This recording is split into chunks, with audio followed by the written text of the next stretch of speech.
Hello, it's me, Creaky. I'm on a break. Not because I need one, it's because I'm moving house, and it's definitely not fun. I'm not lazy or anything, but I wish somebody had told me that houses just refuse to pack themselves. But while I'm off doing real life stuff, I thought, well, why not steal another one of Simon Dan's ideas and get some guest creators on?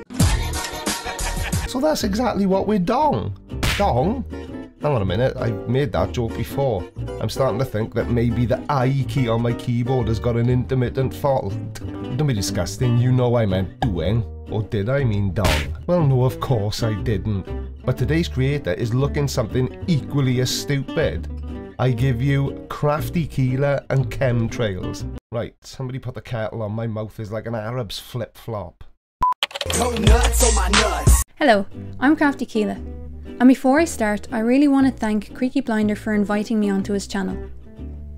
Challenging Conspiracies is an ongoing series that looks at conspiracies from a sociological perspective. It is important to understand how and why conspiracy theorists put forward their arguments to find out why their ideas sometimes stick. In this brand new episode of Challenging Conspiracies, we will focus on the issue of chemtrails, the mistaken belief that passenger jets are purposely releasing chemicals into the atmosphere to interfere with or control human populations. Hey guys, how's it going? Welcome back. Check out that chemtrail. That ain't no contrail, guys. You guys gotta learn the difference here. That's a chemtrail. And look, we've had another one here. And this one's turned into a big ass cloud.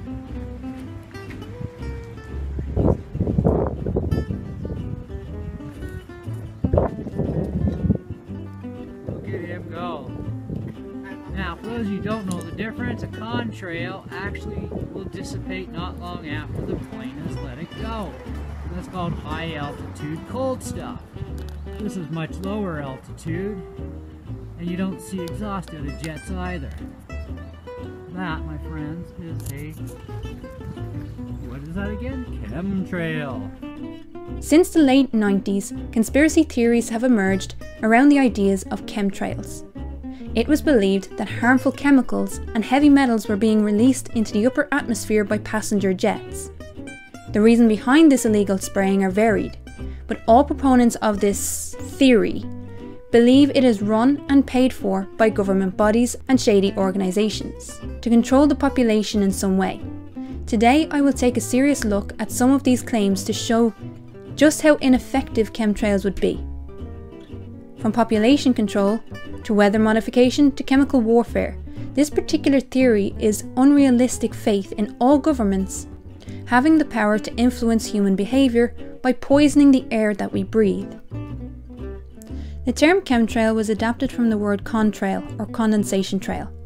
This is the process of jet engines, which involves air heating up in the engines to 600 degrees and released alongside water, carbon dioxide and fuel to an external temperature of -60 degrees. This leaves a white trail behind the aircraft. There are images of contrails in the sky as far back as World War II, where bomber planes first became a regular occurrence to the landscape. However, conspiracy theorists think that contrails that linger in the upper atmosphere indicate the presence of harmful chemicals. There are many other creators who can explain the aerodynamics of aircraft much better than I can. So the questions that I want to tackle are the motivations people believe that governments have to initiate spraying programs. Chemtrails as a belief was made popular by radio host Art Bell, a retired Air Force medic, who garnered attention for promoting conspiracies as a regular feature on his show. Bell first came across the idea following a 1996 Air Force University paper into the possibilities of weather modification to be an asset to the US Air Force. This was a hypothetical research paper for students. However, Bell took this report and pushed the idea that spraying programs were already fully effective and in practice throughout the US. In the 80s and 90s, air travel was becoming more affordable and widely used. This in turn led to more complicated flight paths due to the sheer increase of traffic. Bell and his supporters used the increase in aircraft visibility to create a hysteria around the presence of jets in populated areas. There are four main reasons conspiracy theorists put forward for chemtrails: weather modification, population control, psychological manipulation, and chemical warfare. The most complicated reason to explain is that of weather modification. The reason is that multiple countries around the world take part in what's known as cloud seeding. This is the only part of any chemtrailers' claims that have any merit, but not for the reasons that they think. Cloud seeding is an experiment that attempts to promote the bonding of molecules in clouds that already exist.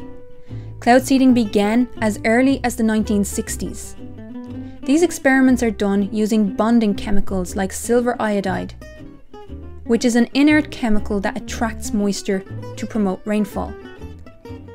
Cloud seeding is not a shady, hidden agenda run by the Illuminati, but a very public operation that can be tracked and monitored.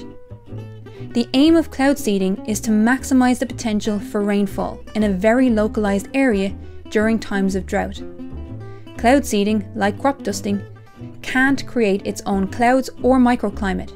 It can't be used as a cover from the sun's radiation, and it certainly can't control people's thoughts or actions. The next reason given is the idea of population control. A few brief points on the reality of governments focusing on how to manage population. Firstly, any chemicals released into the atmosphere would affect all mammals, not just humans. In fact, it would be a heavier concentration for non-human animals, as they are exposed more to the outdoors than people. In recent years, ongoing studies show that in farmed and wild herds of what is traditionally seasonal creatures, these seasons are starting to break down. In goats and sheep, for example, it is fast becoming possible for 2 mating seasons per year instead of 1. This leads to a bigger population, not a smaller one. But back to people. The idea of concentrated chemicals being purposely produced to stop fertilization in humans contradict the morals of most governments in societies today, where women up to the age of 45 are often refused sterilization should they request it, and where birth control methods are often very expensive or outright illegal. There are much better ways of controlling population numbers than spraying the upper atmosphere, most of which is unlikely to meet the target destination with crosswinds and other variables. Following on from this is the idea that these alleged chemicals are designed to modify the behaviour of humans. There is a belief that the chemicals being released creates docile humans. There is one glaringly obvious problem with this. The weather does not control crime figures. If these chemicals made humans docile, there would not be a sustained level of violent crime. There have also, due to lingering economic crashes, been wave after wave of resistance in the streets in many different countries, from the Indignados and Basque independence movements in Spain, to the Arab Spring in 2011, to Occupy Wall Street and the massive surge in voting numbers during the last US presidential election for all candidates, right through to the resistance of a coup in Myanmar. The idea that people are too placid to confront their governments, in whatever way that translates, is betrayed by the actions of people in every single country. People, it would seem, are as active in monitoring, challenging, or accepting political systems as they always have been. It is also a very ineffective means of thought control, especially in the context of education and advertising, both of which are much more effective in influencing what people think. Last, the idea that chemtrails are a form of bioweapon. It is believed that chemtrails contain toxins like aluminium, barium, and strontium, alongside other materials such as arsenic, titanium, and thorium, making it toxic to humans. Conspiracy theorists throw out chemicals that are not particularly well known to most people for 2 reasons. First, to give themselves an appearance of authority, and secondly, to scaremonger. The aim is to give the impression of danger with random chemicals in the hope that ordinary people don't understand the use of these chemicals. The most egregious claim surrounding these chemicals, similarly to vaccines, is the attempt to link it to autism.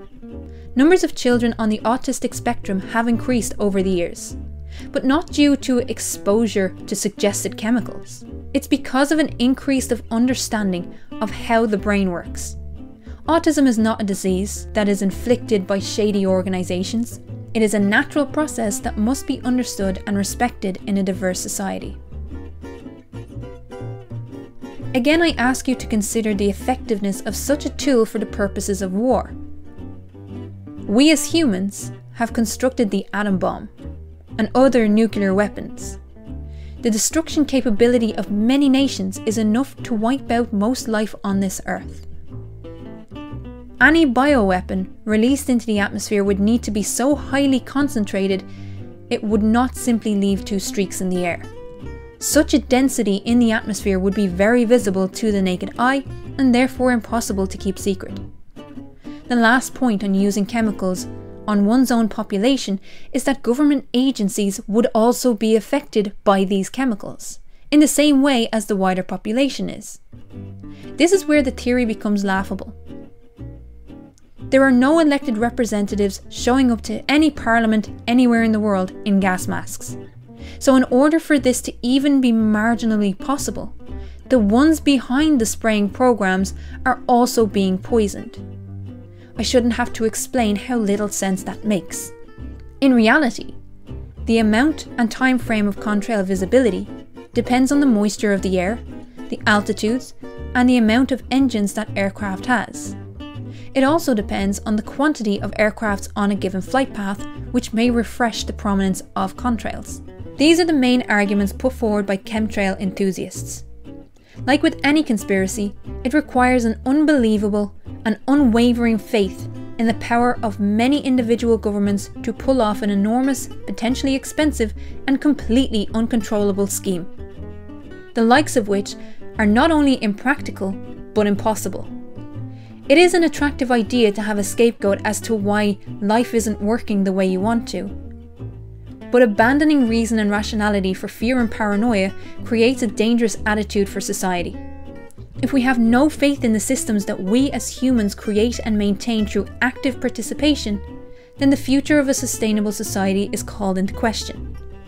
This mindset holds humanity back instead of driving us forward. So the next time you come up against these arguments, don't be afraid to scratch beneath the surface and challenge the very reasons people hold these nonsensical beliefs. If you like what you heard in this video, don't be afraid to pop over to my channel and subscribe.